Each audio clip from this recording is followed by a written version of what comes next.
Assalamu alaikum. Bonsoir à résoudre les deux systèmes S1 et S2. Tel que S1 est moins 3x plus y qui est égal à 1, 6x moins 2y qui est égal à 6. Bon, le système 2, 12x moins 4y qui est égal à moins 8, moins 3x plus y qui est égal à 2. Bon, on prend le système 1. On a donc, moins 3x plus y qui est égal à 1, et 6x moins 2y qui est égal à 6. On note par 1 l'équation 1 du système et 2 l'équation 2 du système. Bon, on va multiplier par moins 2 les deux membres de l'équation 1 du système. On aura donc moins 2 fois moins 3x c'est 6x, moins 2 fois plus y c'est moins 2y, c'est égal à moins 2 fois 1 c'est moins 2. Ça c'est l'équation 1. Bon, l'équation 2, on va la garder. 6x moins 2y qui est égal à 6.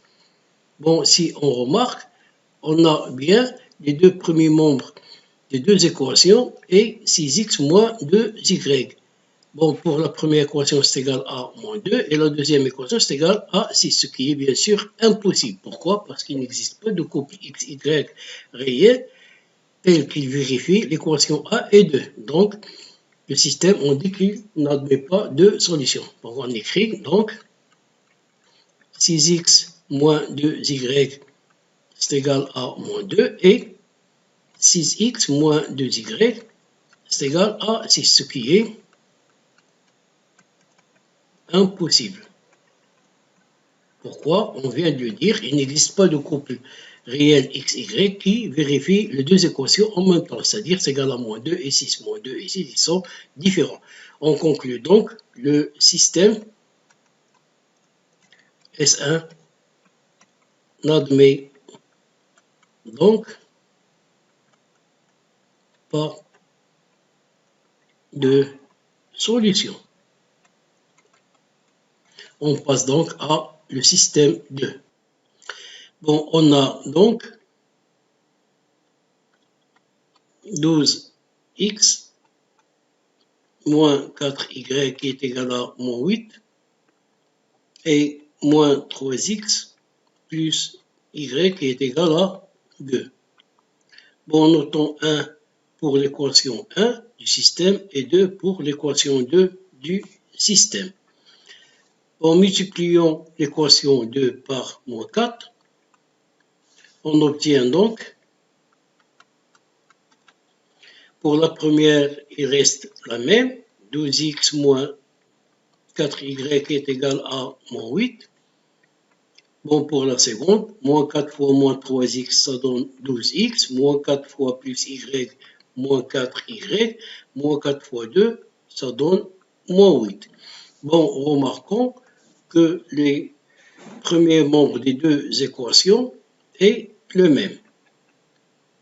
De même, pour le second membre des deux équations, il est le même.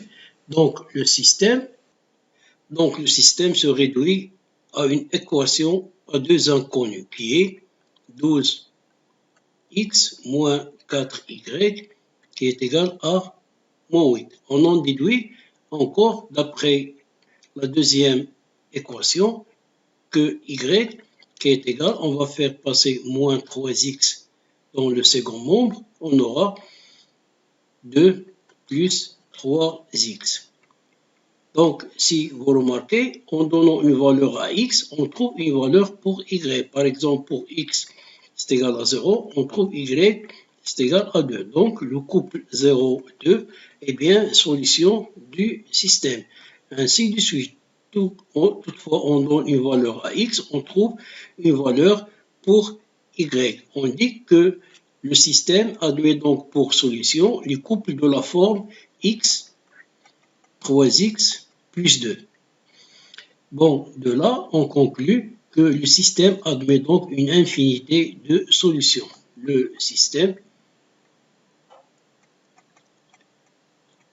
admet une infinité de solutions. Bon, sur ce, on vous laisse et à la prochaine vidéo.